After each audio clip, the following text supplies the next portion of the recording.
ಸ್ನೇಹಿತರೆ, ನಿಮಗೆಲ್ಲರಿಗೂ ಕೆಪಿಟೆಕ್ ಕನ್ನಡ ಯೂಟ್ಯೂಬ್ ಚಾನಲ್ಗೆ ಸ್ವಾಗತ. ಸ್ನೇಹಿತರೆ, ರಾಜ್ಯ ಸರ್ಕಾರವು ರಾಜ್ಯದ ರೈತರಿಗೆ ಒಂದು ಭರ್ಜರಿ ಗುಡ್ ನ್ಯೂಸ್ ಅನ್ನು ನೀಡಿದೆ. ಹೌದು ಸ್ನೇಹಿತರೆ, ಬರ ಪರಿಹಾರದ ಎರಡನೇ ಕಂತಿನ ಹಣದ ಜಮಾದ ಕುರಿತು ಒಂದು ಭರ್ಜರಿ ಗುಡ್ ನ್ಯೂಸ್ ಬಂದಿದೆ.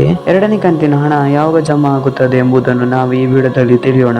ಹಾಗಾಗಿ ವಿಡಿಯೋನ ಸ್ಕಿಪ್ ಮಾಡದೆ ಕೊನೆ ತನಕ ನೋಡಿ ಮತ್ತು ನಿಮಗೆ ಈ ವಿಡಿಯೋ ಇಷ್ಟ ಆದರೆ ವಿಡಿಯೋಗೊಂದು ಲೈಕ್ ಮಾಡಿ ಹಾಗೂ ಇದೇ ರೀತಿ ಈ ಸರ್ಕಾರದ ಯೋಜನೆಯ ಮಾಹಿತಿ ನಿಮಗೆ ಆದಷ್ಟು ಬೇಗ ತಿಳಿಯಲು ನಮ್ಮ ಚಾನಲ್ ಅನ್ನು ಸಬ್ಸ್ಕ್ರೈಬ್ ಮಾಡಿ ಮತ್ತು ಪಕ್ಕದಲ್ಲಿ ಕಾಣಿಸುವ ಬೆಲ್ ಐಕಾನ್ ಮೇಲೆ ಕ್ಲಿಕ್ ಮಾಡಿ ಹಾಗೂ ಆಲ್ ಅಂತ ಸೆಲೆಕ್ಟ್ ಮಾಡಿ. ಸರಿ, ಹಾಗಾದ್ರೆ ವಿಡಿಯೋನ ಶುರು ಮಾಡೋಣ. ಹೌದು ಸ್ನೇಹಿತರೆ, ರಾಜ್ಯ ಸರ್ಕಾರವು ರಾಜ್ಯದ ರೈತರಿಗೆ ಸಿಹಿ ಸುದ್ದಿಯನ್ನು ನೀಡಿದೆ. ಈಗಾಗಲೇ ಬರ ಪರಿಹಾರದ ಒಂದನೇ ಕಂತಿನ ಹಣ 2,000 ರೂಪಾಯಿಯನ್ನು ಬಿಡುಗಡೆ ಮಾಡಿದ್ದಾರೆ. ಈಗ ಎರಡನೇ ಕಂತಿನ ಹಣವನ್ನು ಕೂಡ ಕೆಲವರ ಖಾತೆಗೆ ಹಣವನ್ನು ಜಮಾ ಮಾಡಲಾಗಿದೆ ಎಂದು ತಿಳಿಸಿದ್ದಾರೆ. ಇನ್ನು ಯಾರಿಗೆಲ್ಲ ಬರ ಪರಿಹಾರದ ಎರಡನೇ ಕಂತಿನ ಹಣ ಜಮಾ ಆಗಿಲ್ಲ ಅವರಿಗೆಲ್ಲ ಮುಂದಿನ ವಾರದಲ್ಲಿ ಹಣವನ್ನು ಜಮಾ ಮಾಡುತ್ತೇವೆ ಎಂದು ತಿಳಿಸಿದ್ದಾರೆ. ಹಾಗಾಗಿ ಬರ ಪೀಡಿತ ಜಿಲ್ಲೆಗಳ ರೈತರ ಖಾತೆಗೆ ಬರ ಪರಿಹಾರದ ರೂಪದಲ್ಲಿ 2,000 ರೂಪಾಯಿ ಹಣವನ್ನು ಜಮಾ ಮಾಡುತ್ತಾರೆ ಎಂದು ತಿಳಿಸಿದ್ದಾರೆ. ಇನ್ನು ಯಾರಿಗೆಲ್ಲ ಎರಡನೇ ಕಂತಿನ ಬರ ಪರಿಹಾರದ ಹಣ ಜಮಾ ಆಗಿಲ್ಲ ಅವರಿಗೆಲ್ಲ ಮುಂದಿನ ವಾರದಲ್ಲಿ ಹಣ ಜಮಾ ಆಗುತ್ತದೆ ಎಂದು ತಿಳಿಸಿದ್ದಾರೆ. ಸ್ನೇಹಿತರೆ, ಇವತ್ತಿನ ವಿಡಿಯೋದಲ್ಲಿ ಇಷ್ಟೇ. ನಿಮಗೆ ಈ ವಿಡಿಯೋ ಇಷ್ಟ ಆದರೆ ವಿಡಿಯೋಗೊಂದು ಲೈಕ್ ಮಾಡಿ ಮತ್ತು ಇದೇ ರೀತಿಯ ವಿಡಿಯೋಸ್ಗಾಗಿ ನಮ್ಮ ಚಾನಲ್ ಅನ್ನು ಸಬ್ಸ್ಕ್ರೈಬ್ ಮಾಡೋದನ್ನು ಮಾತ್ರ ಮರಿಬೇಡಿ. Thank you for watching this video.